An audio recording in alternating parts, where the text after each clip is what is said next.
السلام عليكم ومرحبا بكم في فيديو جديد. واش راكم؟ واش راهي احوالكم؟ ان شاء الله تكونوا كامل متهنيين وبخير عليكم. قندورة اليوم ولا اسهل ولا ابسط. اي مبتدئه تقدر تروح تشري القماش وتخيطها في دقائق معدوده. هنا عندي تقريبا 160 سنتيمتر من قماش، هذا الفرواصي. وعندي هذا القالون اللي راهو داير حاله يا البنات، مازالها يعني طوندونس وعلى الموضه. المقاس اللي رايحه نفصله معاكم يلبس الال وينجم يلبس حتى الآن. كما تعرفوا البنات في فصل الصيف نحبوا هكذا لبسوا حاجة خفيفة وظريفة، والأهم تكون مريحة وشوية فضفاضة في اللبسة تاعها. كما تعرفوا القناطر تاع الصيف ماذا بينا نوسعوهم شوية. القالون نحتاج حوالي 60 سنتيمتر، راهو متوفر بألوان وأنواع مختلفة في المحلات. قبل ما نبداو ما ننساوش نصليو على حبيبنا ونبينا محمد عليه أفضل الصلوات والسلام.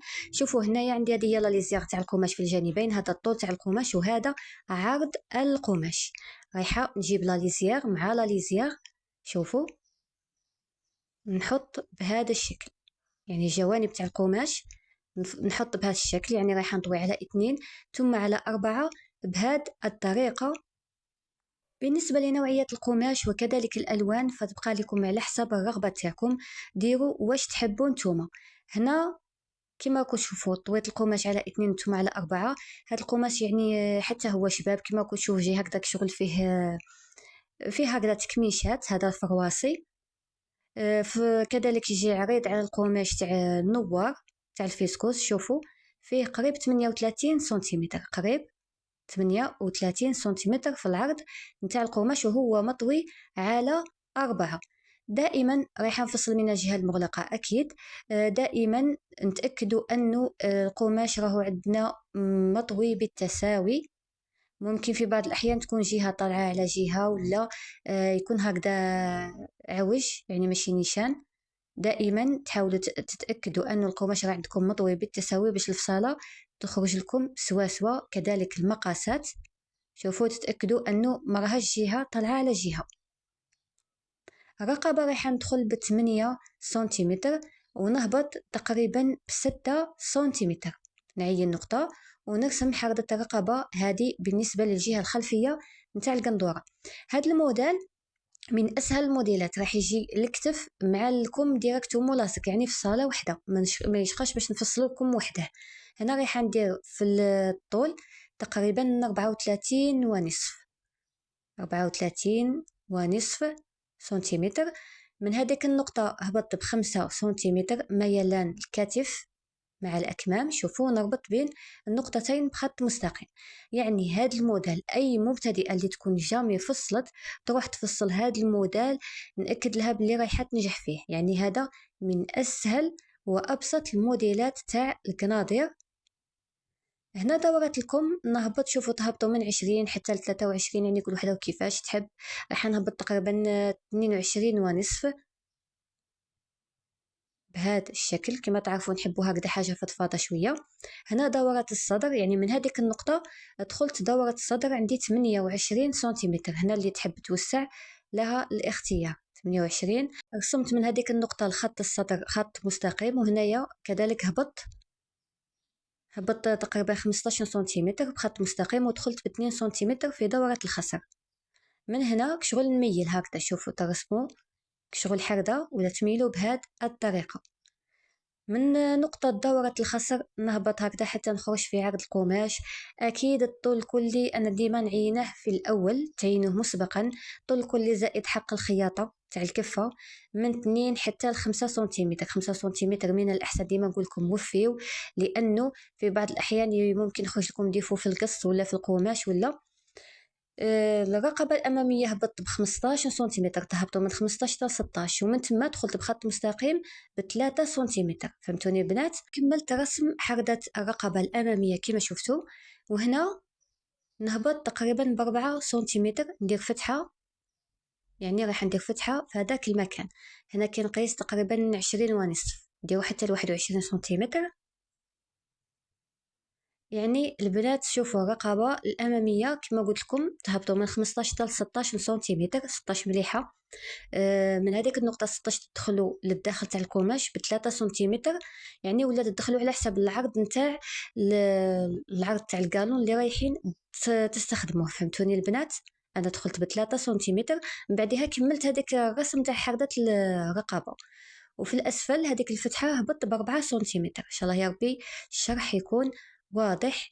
هنا راني نعين الوجه الصحيح تاع القماش هكذا باش ما يتلفليش في الاخير. هنا ديما نقول لكم ما تهزوش القماش تاعكم كي تفصلوا تروحوا باش تقصوا، جامي ولا تهزوا القماش تاعكم ديريكت. قصوا يعني في المكان اللي تكونوا فصلتوا فيه يعني. انا هنا نضطر باش نهز القماش لانه في عوض ما نبقى كل مره نبدل في الوضعيه تاع الكاميرا وتاع الهاتف، فيعني نضطر باش نهز القماش بهذا الشكل، يعني باش نوري لكم باش نشارك معكم تقريبا كامل التفاصيل. يعني هنا كنت عينت الطول الكلي عندي تقريبا 137 سنتيمتر. هنا في الأعلى نطلع ب3 سنتيمتر. الجهة هذه المفتوحة ميالا هكذا باش القندورة الجوانب تاعها ما يجيوناش هابطين. بالنسبة للقماش اللي تبقى لي فهذا أكيد رايحة نحتاجه، هذا رايحة نبطن به الجزء الأمامي والخلفي تاع القندورة. وحده طويله تزيد توفي القماش. انايا كان عندي تقريبا 160 سنتيمتر، لكن وحده طويله تزيد توفي تدي الطول تاعها كامل، وتزيد هذيك 25 سنتيمتر حتى 30 سنتيمتر، يعني باش تبقى من القماش باش تسجف بها الرقبه الاماميه والخلفيه. هنا كما شفتوا قلعت لا رقبه، يعني قلعت الجهه تاع الظهر خليتها على جنب، وهنا نضيف بعض التعديلات للجهه الاماميه واللي هي قصه الرقبه كما شفتوا. وهنا هذيك الفتحة اللي هبط فيها ب4 سنتيمتر.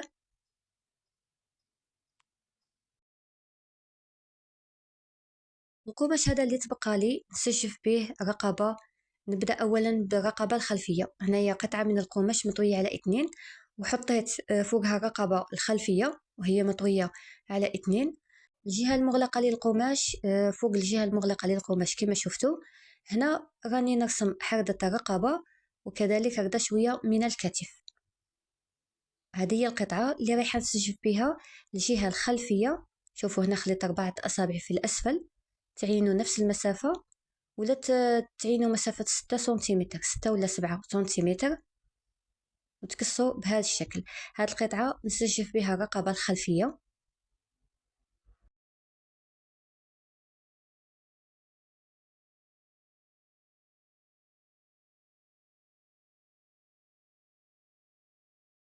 بالنسبة للرقبة الأمامية ما راحش يكفيني القماش على بها، رايحة نخلف. شوفوا هاد القطعتين راح نفوت بالخياطة في هذا المكان. بعد ما خلفتها بالخياطة كما شفتوا ولات بهذا الشكل، نجيب الآن الأمام كذلك مطوي على 2، نحطه فوق هذيك الخياطة بهذا الشكل. شوفوا فوق الخياطة ديريكت، فهمتوا البنات؟ ونفصل عليها بهذا الشكل.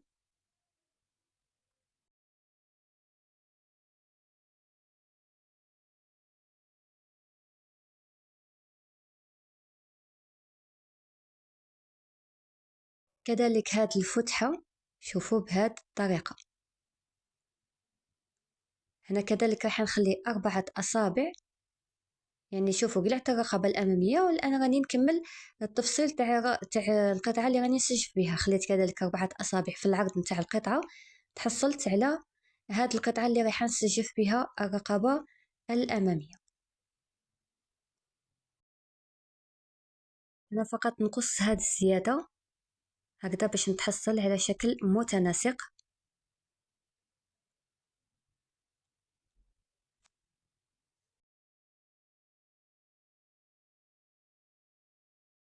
نحط وجه القماش مع وجه القماش إلى الداخل، نروح نفوت كامل بالخياطة في هذا المكان. إذا شوفوا هنا بعد ما خيط، شوفوا هاد الجوانب نقصهم بالمقص بلا ما نوصل للخياطة. كذلك هنا في الأسفل ندير فتحات بالمقص هكذا باش كي نقلب القطعة تنقلب معايا بسهولة. كذلك نتحصل على داك الشكل المتناسق. القطعة اللي سجفت بها في الأسفل غادي نخدمها بالسورجي. شوفوا هنايا نقلب باش نعاود نخرج الخياطة. شوفوا بعد ما قلبت بهذه الطريقة نعاود نخرج الخياطة على الرقبة، التور كامل تاع الرقبة. تحاولوا فقط تحترموا نفس المسافة باش الخدمة تاعكم تجي مفينية، تجي متحوفة.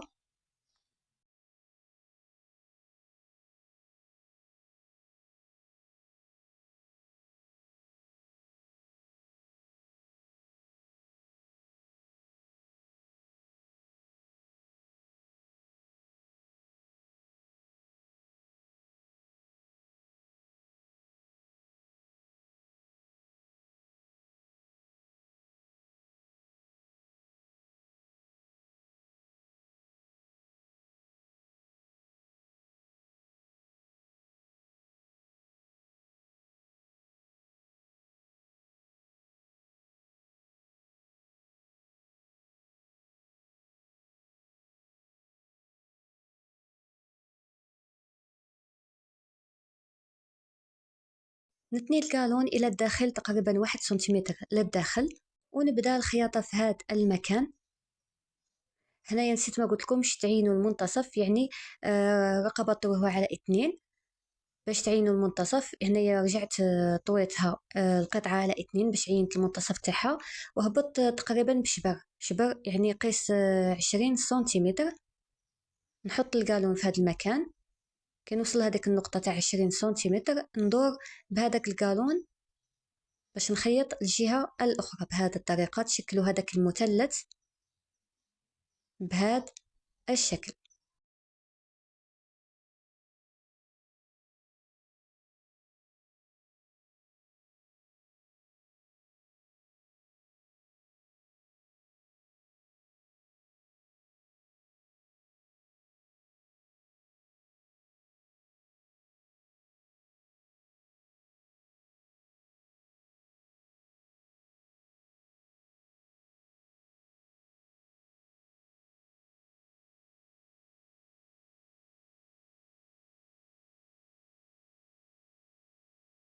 هنا كذلك قبل ما تقصوا تخليو حتى 2 سنتيمتر زياده هكذا، باش كي تكونوا رايحه تخيطوا يعني ما تلقاوهش، ممكن تلقاوه ناقص في الجهه الثانيه نتاع القالون. لذلك ماذا بكم الزياده ديما ولا النقصان. شوفوا باش في هذا المكان هذا كي تكونوا رايحين تخيطوا ما تلقاوهش ناقص، يعني تنيت للداخل. ونكمل الخياطه على كامل التور نتاع القالون.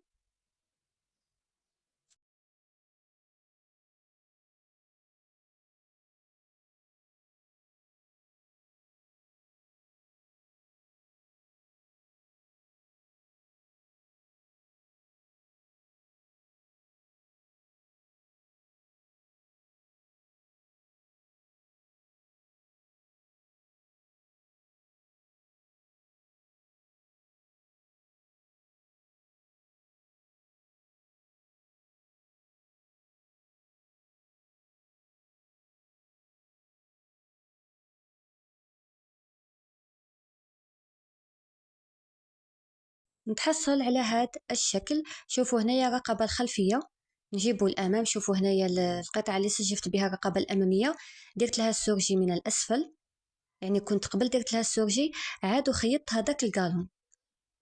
من بعدها نحط هنايا وجه القماش مع وجه القماش إلى الداخل. هنا اوتوماتيك رايحين تلقاو 1 سنتيمتر زيادة نتاع الجهة الخلفية تاع الظهر، لأنه أنا سجفنا الجهة الأمامية والجهة الخلفية ما سجفناهاش. إذا رايحة نروح نخيط لهذا المكان، نخلي هذاك 1 سنتيمتر زيادة كما شفتوا. بعد ما لقيت بالخياطة تبقى لي هذيك 1 سنتيمتر في الجوانب نتاع الجهة الخلفية، نحط عليها هذه القطعة اللي رايحة نسجف بها الجهة الخلفية بهذا الشكل، ونفوت بالخياطة من هذيك 1 سنتيمتر، نفوت بالخياطة في هذا المكان حتى لهنا. شوفوا يعني رايحة تجي سوا هذيك 1 سنتيمتر رايحة تروح في التسجاف، فهمتوني البنات؟ بعدها نخيط في الجوانب. شوفوا بعد ما خيطت هنايا درت فتحات بالمقص. الآن بعد ما نقلب الخدمة رايحة تجيني مفينية من الداخل. شوفوا هذه هي رقبة، وشوفوا من الداخل تجيني الخدمة مفينية. الآن نزيد نفوت بالخياطة في هذا المكان، ونثبت كذلك القطعة اللي سجفت بها في هذا المكان بالخياطة كذلك. من بعدها كفيت الأكمام. شوفوا درت لها كفة صغيرة، ونطوي الكم على 2 أكيد وجه القماش إلى الداخل. نروح نغلق الجانب الأول بالخياطة إلى الأسفل، أما بالنسبة للجانب الثاني فنخيط، وكي نوصل للأسفل نخلي قيس من 32 حتى 35 سنتيمتر فتحة، ما نخيطهاش. ندير لها كفة فقط، وندير كفة للقندورة في الأسفل. هذيك الفتحة كما هكذا، هاد الفصالات اللي نطويو القماش على 4 من الأحسن نخليو فتحة سواء في جهة واحدة للقندورة ولا في الجهتين، هكذا باش تكون أريحية للزبونة كي ترمي الخطوة تاعها. فهمتوني البنات؟ باش يعني من الأسفل ما تجيهاش ضيقة القندورة، كي ترمي الخطوة تاعها تجيها أريحية. أكيد بعد ما تكملوا كامل الخياطة تحددوا بالمكواة الرقبة الأكمام، يعني في وين الخياطة كامل تحددوا هكذا باش الخدمة تاعكم تجي متحوفة والله الله، يعني كما الملابس التي تباع في المحلات. الموديل خرج من أروع ما يكون، يعني خفيف وظريف وحاجة شابة في نفس الوقت. أكيد كي تكون ملبوسة تلبسها وحدة، ماشي كما اللي راني نوريها لكم هكذا على المانكا. إن شاء الله يا ربي يعجبكم الموديل. فرجة ممتعة، والسلام.